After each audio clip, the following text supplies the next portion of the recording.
আসসালামু আলাইকুম রহমতুল্লাহি আবরকাতুহ।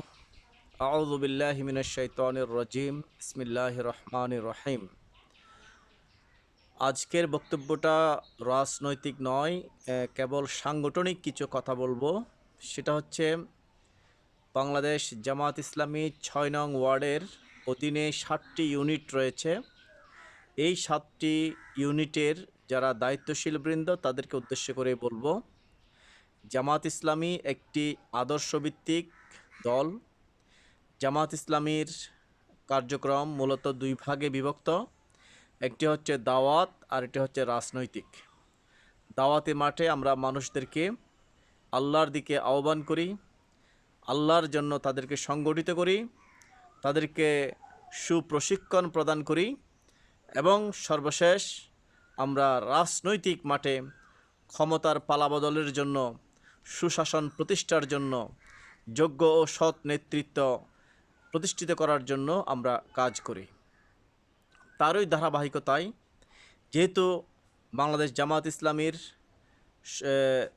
এমন একটি দল যেটি সারা দেশব্যাপী তৃণমূল পর্যায়ে যাদের কমিটি রয়েছে, তৃণমূল পর্যায়ে যাদের জনশক্তি রয়েছে, তো আমাদের কর্মকাণ্ডগুলো কোন ধরনের বেসিস, সেই বিষয়গুলো আমি সংক্ষেপে তুলে ধরব আমাদের দায়িত্বশীলদের উদ্দেশ্যে।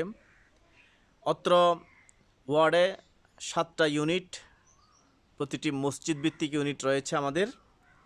এই ইউনিটের দায়িত্বশীলদের উদ্দেশ্য করে বলবো, আপনারা প্রতি সপ্তাহে একটি করে প্রোগ্রাম বাস্তবায়ন করবেন। সেটি হতে পারে জুমাবার ভিত্তিক।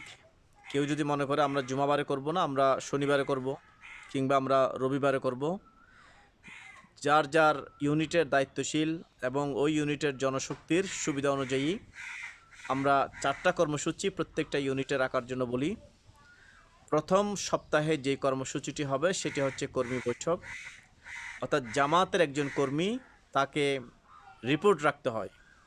5 ওয়াক্ত নামাজ, কোরআন, হাদিস, ইসলামী সাহিত্য, এগুলো তাকে দৈনিক রিপোর্ট লেখার মাধ্যমে সংরক্ষণ করতে হয়। সে কতটুকু পড়েছে, নামাজ 5 ওয়াক্ত পড়েছে কিনা জামাত সহকারে, ইত্যাদি বিষয়গুলো। তো এই যারা আমাদের রিপোর্ট রাখে, আমাদের কর্মী হয়েছে কিংবা আমাদের সহযোগী রিপোর্ট রাখতেছে, শীঘ্রই কর্মী হবে, তারা প্রতি মাসের প্রথম সপ্তাহে একটা কর্মী বৈঠকে উপস্থিত হবে। এই বৈঠকটি আহ্বান করবেন সংশ্লিষ্ট ইউনিটের যারা দায়িত্বশীল, সভাপতি, সেক্রেটারি, বায়তুল মাল সম্পাদক কিংবা ওই ইউনিটের যে কোনো একজন দায়িত্বশীল, সক্রিয় দায়িত্বশীল।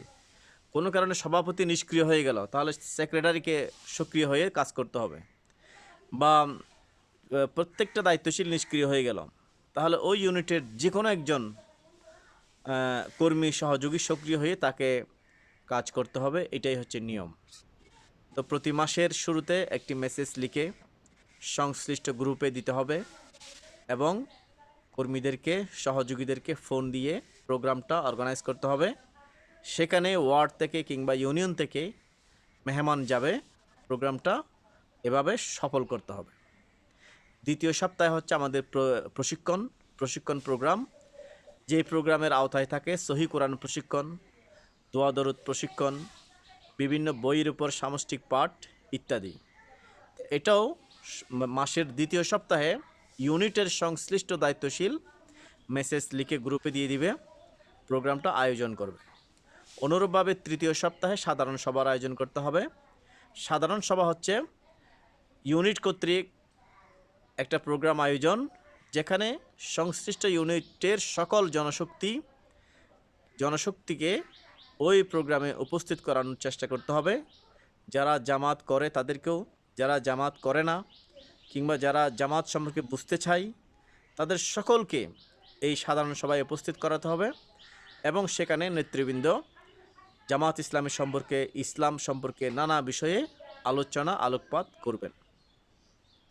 এবং সর্বশেষ ইউনিটের সর্বশেষ যেটা প্রোগ্রাম মাসের চতুর্থ সপ্তাহে দাওয়াতি গ্রুপ বের হওয়া। 2, 4, 5, 6 জনের একটা গ্রুপ ওই ইউনিটের যেটা এরিয়া, সেই এরিয়ার মধ্যে তারা ঘুরে ঘুরে হেঁটে হেঁটে দাওয়াতি কাজ করবে, জনশক্তিকে ইসলামের দাওয়াত প্রদান করবে। এই হচ্ছে 4টি কর্মসূচি বাস্তবায়ন যেগুলো করবেন ইউনিটের দায়িত্বশীলগণ। এরপর দ্বিতীয় দফায় ইউনিট দায়িত্বশীলদের যেটা কাজ সেটা হচ্ছে মানোন্নয়ন করানো। প্রথমে নিজের মানোন্নয়ন, নিজে একজন সহযোগী হয়ে থাকলে তাকে রিপোর্ট লেখার মাধ্যমে, মাসিক ইয়ানত দেওয়ার মাধ্যমে, সাংগঠনিক কাজ বৃদ্ধি করার মাধ্যমে, সামাজিক কাজ করার মাধ্যমে তাকে কর্মী হতে হবে। যদি কেউ কর্মী হিসেবে থাকে তাহলে তাকে রুকন হতে হবে। সমস্ত কবিরা গুনাহ থেকে বেঁচে থাকার মাধ্যমে, সংগঠনের আনুগত্য করার মাধ্যমে, রিপোর্টকে নিয়মিত করার মাধ্যমে, তাদেরকে আস্তে আস্তে সংগঠনের সকল সিলেবাসগুলো অধ্যয়ন করার মাধ্যমে রুকন মানে নিজেকে উন্নীত করতে হবে। এবং যারা জনশক্তি আছে সম্ভাবনাময় তাদেরকে কর্মী টার্গেট নিতে হবে, রুকন টার্গেট নিতে হবে ইত্যাদির মাধ্যমে আমাদের কার্যক্রমগুলো পরিচালনা করতে হবে। তৃতীয় ইউনিট দায়িত্বশীলদের যেটা কাজ সেটা হচ্ছে বাইতুল মাল সংগ্রহ করা। একটা সংগঠন পরিচালনার জন্য অবশ্যই বাইতুল মালের ইয়ানতের কোনো বিকল্প নেই। জামাত ইসলামী এমন একটা সংগঠন যেখানে কোনো চাঁদাবাজি নাই, টেন্ডারবাজি নাই, টেম্পো স্ট্যান্ড দখল করার মতো কোনো ঘটনা নাই, চেয়ার মারামারি নাই, পদের জন্য কোনো লোভ নাই। এই সংগঠনটা চলতে হয় আমাদের আপনার এই পকেট থেকে আমাদেরকে দান করতে হয়। আমরা যারা রুখন আছি আমরা 5% সংগঠনকে দিয়ে দিই। অনেক কর্মীও আছেন যারা এই সূত্রটি ফলো করে 5% বা কেউ 4%, কেউ 3%, 2% এভাবে করে সংগঠনকে দিয়ে দেয় তার সমগ্র আয়ের। অনুরূপভাবে আমাদের জামাত ইসলামের যারা কর্মী সহযোগী তারা সকলেই যেহেতু জানে জামাত করলে পকেট থেকে টাকা দিতে হয়, এটা সকলেই অভ্যস্ত, এটা নতুন করে কাউকে বোঝাতে হয় না, বা কোনো প্রশ্নেরও সম্মুখীন খুব একটা হতে হয় না। তাই আমাদের ইউনিট দায়িত্বশীলদের একান্ত কর্তব্য হচ্ছে যারা আমাদেরকে ভালোবাসে, যারা আমাদের সংগঠনের জন্য নিবেদিত প্রাণ, তাদের কাছে মাসের শুরুতে কিংবা শেষে নির্ধারিত একটা সময়ে তাদের হাতে হাতে রিসিট, বাইতুল মালের যে রিসিট সেটা তাদের হাতে পৌঁছে দেওয়া এবং তাদের কাছ থেকে নির্দিষ্ট পরিমাণ ইয়ানত প্রতি মাসে তাদের কাছ থেকে সংগ্রহ করা। এই কাজটা যে সকল ইউনিটে করে না সেই সকল ইউনিটের জনশক্তিগণ আমাদেরকে বলে যে ভাই এই মাসে তো আমার কাছ থেকে বাইতুল মাল নেয় নাই, কেউ আসে নাই। তাহলে এই প্রশ্ন তারা যাতে না করে, এই অভিযোগ তারা যাতে না দেয়, তাই আমাদের ইউনিট দায়িত্বশীলদের উচিত, একটা ইউনিট খুব ছোট্ট একটা এরিয়া, 15, 20, 30 জন মানুষ নিয়ে একটা ইউনিট গঠিত হয়। তাহলে এই 15, 20, 30 জন মানুষের কাছে আমি ইয়ানতের জন্য কেন যাব না, তাদেরকে আমি কেন ইসলামের দাওয়াত দিব না, প্রোগ্রামগুলোর জন্য তাদেরকে দাওয়াত দিব না, এবং তাদের মানোন্নয়নের জন্য আমি কেন চেষ্টা করব না? এটা তো আমরা একজন ইসলামী আন্দোলনের কর্মী হিসেবে প্রত্যেকটা মানুষকে ইসলামের দাওয়াত দেওয়া, সংগঠনের জন্য সংগঠিত করা, তাদেরকে প্রশিক্ষণ দেয়া, তাদের ইয়ানত গ্রহণ করা, এগুলো তো আমাদের দায়িত্বের মধ্যেই পড়ে।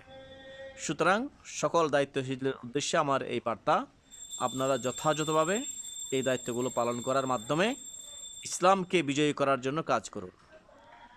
আমাদের এমন কোনো দায়িত্বশীল নেই ইউনিট পর্যায়ে যারা চায় না এদেশে ইসলাম বিজয়ী হোক, এদেশে ইসলাম প্রতিষ্ঠিত হোক, আল্লাহর জমিনে আল্লাহর দিন কায়েম হোক। যেহেতু আমরা চাই আল্লাহর জমিনে আল্লাহর দিন কায়েম হোক, সৎ লোকের শাসন প্রতিষ্ঠিত হোক, ইনশাআল্লাহুল আজিজ 2025 সালের মাঠ পর্যায়ের যেই সম্ভাবনা, মাঠ পর্যায়ের যেই সার্ভে, মানুষের যেই ভালোবাসা বাংলাদেশ জামাত ইসলামের প্রতি আমরা অনুমান করতে পারি, যেভাবে কোনো অনুমান ছাড়া কোনো রকম মানুষ ভাবে নাই, চিন্তাও করে নাই যে আওয়ামী লীগ এত সহজে দেশ ছেড়ে পালিয়ে ভারতে গিয়ে ভারতের কুলে আশ্রয় নিবে। ঠিক তদ্রূপ এখনও হয়তো কিছু মানুষ মনে করতেছে জামাত ক্ষমতায় যাওয়া মনে অনেক দূরের একটা বিষয়। আপনারা দোয়া করুন, আল্লাহর রহমতে মানুষের ম্যান্ডেট এখন জামাত ইসলামের দিকে, জনগণের চাহিদা এখন জামাত ইসলামের দিকে। জনগণ এখন চায় কোনো রকম ফেসিস্টদের মতো যারা আচরণ করে, ফেসিস্টদের যারা খালাতো ভাই, এই সমস্ত কোনো দল এই দেশের ক্ষমতার মসনদে আর না বসুক। এমন একটা দল এই দেশের ক্ষমতায় বসুক যারা ইসলামের কথা বলে, আল্লাহর কথা বলে, কোরআনের কথা বলে। যেহেতু সমস্ত মতবাদ এই দেশের মানুষ দেখেছে, সমস্ত দলের শাসন এই দেশের মানুষ দেখেছে, অতিষ্ঠ হয়ে গেছে জনগণ এবার কোরআনের দিকে ফিরতে চায়, আল্লাহ রসুল সাল্লাহ আলাইসাল্লামের দিকে ফিরতে চায়। তাই ইসলামী দল হিসেবে বাংলাদেশ জামাত ইসলামীকে এই দেশের মানুষ এখন মন থেকে প্রাণ থেকে আগ্রহ ভরে চায়। তো এই দেশে ইসলাম প্রতিষ্ঠিত হওয়ার জন্য আমরা যারা ইউনিট দায়িত্বশীল, আমাদের ইউনিটগুলোকে সক্রিয় করতে হবে। ইউনিটগুলা যদি আমরা সক্রিয় করতে পারি, আমরা দিনের জন্য যদি একটু একটু সকলেই কাজ করতে পারি, ইনশাআল্লাহ আল্লাহর দিন বিজয় হওয়া খুব বেশি দূরে নয়। আসসালামু আলাইকুম ওয়া রাহমাতুল্লাহি ওয়া বারাকাতুহু।